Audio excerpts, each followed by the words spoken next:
En République de Djibouti qui s'est déroulée dans la salle de réunion du Palais du Peuple. Compte tenu de l'aspect multisectoriel et transversal des activités de lutte contre la malnutrition, le ministre de la Santé était accompagné donc par le ministre de la Communication, chargé des postes et télécommunications, Abdi Youssouf Sougué, du ministre de l'Agriculture, Mohamed Ahmed Awale, et de la secrétaire d'État aux Affaires sociales, Mouna Ousmane, pour le lancement officiel de cet atelier hautement important sur la question de la malnutrition à Djibouti. À noter également la présence du représentant de la Banque mondiale à Djibouti, à Toussek, au lancement de cet atelier. Il a affirmé donc que la Banque mondiale était parfaitement disposée à soutenir et à accompagner la stratégie nationale contre la malnutrition.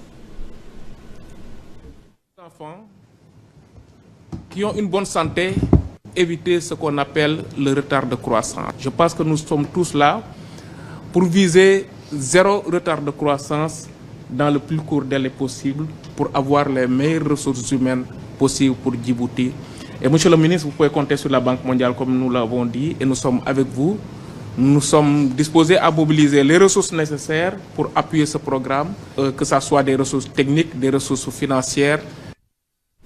Et prenant la parole, le ministre de l'Agriculture, Mohamed Ahmed Awale, a rappelé la politique gouvernementale qui a fait le choix donc de l'agropastoralisme constitue le modèle retenu pour améliorer la sécurité alimentaire dans le milieu rural. Et la secrétaire d'État aux Affaires sociales, Mouna Ousmane, a souligné pour sa part que les causes multifactorielles de la malnutrition ne peuvent être solutionnées que par une approche multisectorielle, tout en réaffirmant l'engagement de son département, côté donc du ministère de la Santé, pour combattre la malnutrition à Djibouti. Nous les écoutons.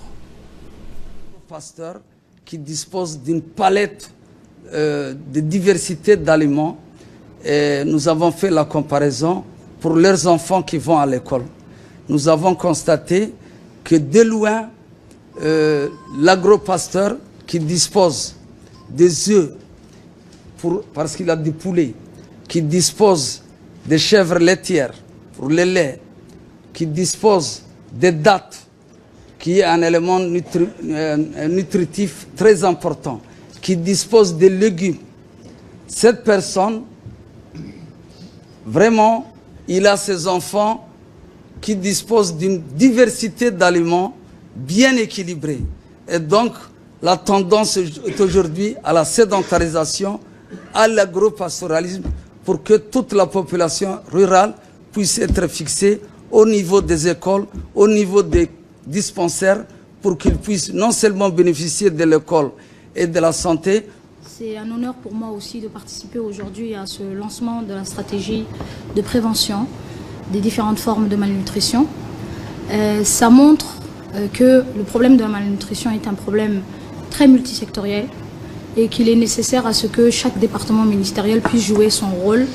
Et je pense que le ministre de la Santé a compris ce point-là. Au niveau du secrétariat d'État, beaucoup de programmes durant plusieurs années ont été menés en collaboration entre les deux départements et avec l'appui de la Banque mondiale.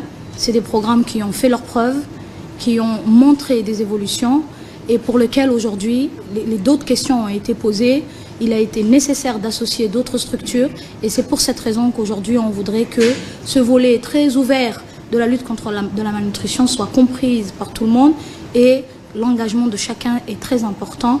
Nous, en tant que ministère, travaillons sur le volet préventif de la malnutrition. Nous allons continuer nos efforts et fournir les exercices qu'il faut à côté de nos départements ministériels collègues et je demande également à tous les techniciens que les réflexions soient fructueuses et valables parce que c'est vraiment un problème lourd, c'est un problème qui touche les enfants et c'est le futur de Djibouti qui sera aussi ciblé.